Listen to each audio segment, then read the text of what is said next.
ভাবিয়ে কয় নাক টিপলে দুধ পড়বো তোর মুসলিম ভাইয়ে কয় আমি কই তার চেহারাটা চাই শুনি তে সাবেক ছাত্রলীগ ব্লুটুথ বয় তারে দিয়ে হইব তে চিজ একখান না।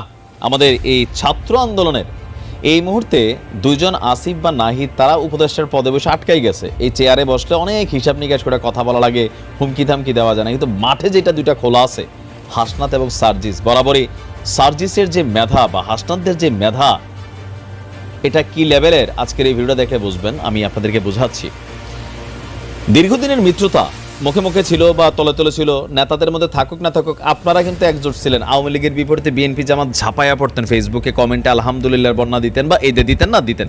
আপনাদের মধ্যে একটা মিত্র, এটা কিন্তু ফাটল ধরে গেছে। কেন এখন কে বিএনপি যাবে নাকি জামাত যাবে? আমার ভিডিওগুলোতে তো আমি কমেন্টগুলো দেখি।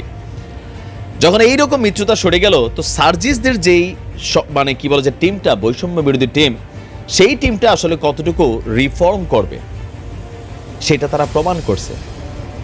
আজকে তারা হুজুরদের সাথে নিয়ে ইসলামিক শিক্ষার্থী বা ইসলামিক যে পড়াশোনার লাইন তাদেরকে পর্যন্ত কানেক্ট করে যে সিস্টেমটা করছে, এটা একটা হিউজ একটা মানে কি বলা হয় যে ব্রেইনি থট বলেন, অথবা এই মুহূর্তে বৈষম্য বিরোধী ছাত্র আন্দোলনকে মাঠে টিকে থাকতে হইলে যেটা করা দরকার সেটাই তারা করতেছে।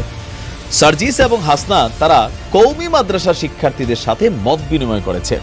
এটা কিন্তু খুবই পজিটিভ একটা সাইন। এতদিন যাবৎ আমাদের ইসলামিক যে শিক্ষার লাইনটা আছে এখানে ছাত্রদের সাথে জেনারেল পলিটিশিয়ান যারা আছেন বা তাদের যে ব্রাঞ্চগুলো আছে, ছাত্রলীগ, ছাত্রদল বা ছাত্র শিবিরের সাথে হয়তো হালকা আছে, আবার এখানেও ভেজাল আছে। জামাতের সাথে চরমনায়ের একটা দৌড়াদৌড়ি ছিল, এত বছর আমরা দেখে আসছি। আবার হেফাজতের সাথে সাংঘর্ষিক ছিল, এখন তারা আবার একজোট হওয়ার চেষ্টা করছেন, গুড সাইন। কিন্তু নর্মালি এরকম ছিল না। তো এবার কওমি মাদ্রাসা ছাত্রদের সাথে বৈষম্য বিরোধী ছাত্র আন্দোলনের অন্যতম প্রধান সমন্বয়ক সার্জিস আলম এবং হাসনাত আব্দুল্লাহ মত বিনিময় করেছেন। দুপুর 2টায় গতকালকে তারা আপনার আন্দোলনের সমন্বয়কদের সঙ্গে কওমি মাদ্রাসার ছাত্রদের একটি প্রতিনিধি দলকে সৌজন্য সাক্ষাতের জন্য ডেকেছিলেন। মত বিনিময়ের সবাই ছিলেন সার্জিস, হাসনাত সহ আরও অনেকেই বা কওমি মাদ্রাসারও যারা লিড করেন সেই বাচ্চাগুলো বা ছেলেগুলো এখানে আসছিল। সাক্ষাৎকালে সার্জিস আলম কওমি মাদ্রাসা শিক্ষার্থীদের যে বৈষম্য বিরোধী ছাত্র আন্দোলনে উল্লেখযোগ্য ভূমিকা রেখেছে সেটার প্রতি গভীর কৃতজ্ঞতা প্রকাশ করেছেন এবং দেশের সকল কওমি শিক্ষার্থীদের এই আন্দোলনে সামনের দিনগুলোতেও পাশে থাকার আহ্বান জানান। বোঝেন নাই, এই জায়গাটা হচ্ছে পয়েন্ট। নির্বাচনকে কেন্দ্র করে আস্তে আস্তে সমন্বয়কদের থেকে সরে যাচ্ছে কিন্তু বিএনপি, এবং কি জামাত এখনো যায় না, বাট বিএনপি আস্তে আস্তে সরে যাচ্ছে। কেন? এখন বিএনপি সরাসরি বলতেছে ওই কথা যেটা শেখ হাসিনা বলছিল, তখন সবাই প্রতিবাদ করছিলেন যে কি ছাত্রদেরকে ঢাল বানাইয়া পেছনে বিএনপি জামাতি আছে। তখন সবাই বলছে না, ছাত্ররা যারা ছাত্র, এখন বিএনপি বলতেছে আমার ভাই এতজন লোক গেছে, জামাত বলতেছে আমার এতজন গেছে, আমরা ছাত্ররা শুধু একা পারা না, এরা কয়জন ছিল, মাঠে যারা ছিল সব আমাদের লোক, আমরা টেকনিক্যালি হ্যান্ডেল করছি। রাইট, এটাই কিন্তু ঘটছে। তো সেই কারণে এখন ক্ষমতাকে কেন্দ্র করে সমন্বয়কদের প্রতি বিএনপি যে খুব বেশি স্যাটিসফাইড তা না, মুখে মুখে যতটা, অন্তরে কিন্তু ততটা না। কর্মীরা তো ডাইরেক্ট গাইল্লায় হাহারি একদিন, তাই না?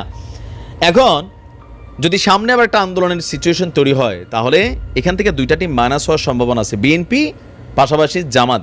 আমার ধারণা জামাত এত সহজে যাবে না, তারা অন্য পলিসিতে আছে।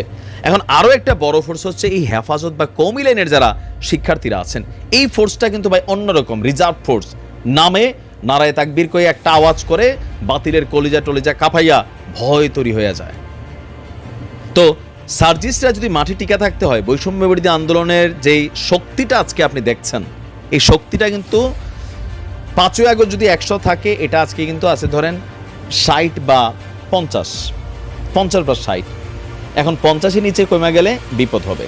আর সেই কারণেই কি বলে যে কওমি মাদ্রাসা আরও যে আলেমরা আছেন তাদের সব কিছুতে তারা একটা ইনভলভমেন্ট করা ট্রাই করছে।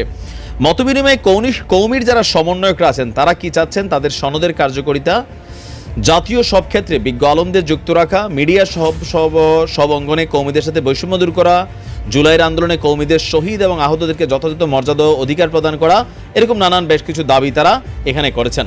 তো সার্জিস বলছেন যে আপনার কি বলা যে ঊর্ধ্বতন কর্তৃপক্ষের সাথে কথা বলা তাদের এই দাবিগুলোকে সামনে আনা হবে। তবে এখানে আমার কাছে আবার মাঝে মাঝে মনে হয় যে সার্জিসরা তো দাবি পূরণ করার কেউ না, বেশি আবার ভক্তি করলে কিন্তু শাসক নষ্ট হয়ে যায়, মনে রাখেন, নষ্ট হয়ে যায়, হালকা হালকা চর্বি জমে যাবে। তারা তো আর দাবিবাজ, তারা তো সরকার না, তারা হচ্ছে আর একটা ফোর্স, ছাত্র আন্দোলন। আপনাদের যখন দাবি দেওয়া থাকবে, যিনি ধর্ম উপদেষ্টা আছেন তার সাথে মিটিং করবেন, অথবা ইন ফিউচার যারা রাজনৈতিক দল আসবে বসবে, ধর্মমন্ত্রী থাকবে, আপনাদের সংশ্লিষ্ট ডিপার্টমেন্ট থাকবে, তাদের কাছে। এখন একটা রোগ হয়ে গেছে বাঙালির, সার্জিসদের দেখলো আবার যেটা এটা খুঁজে বসতেছে, তাই না? তবে সার্জিস দ্য ব্লুটুথ বয় অবশ্য আশা করি আর কি সামনের দিকে আর অনেক কিছু সে দেখাবে, সময় বলে দেবে। ভালো থাকবে।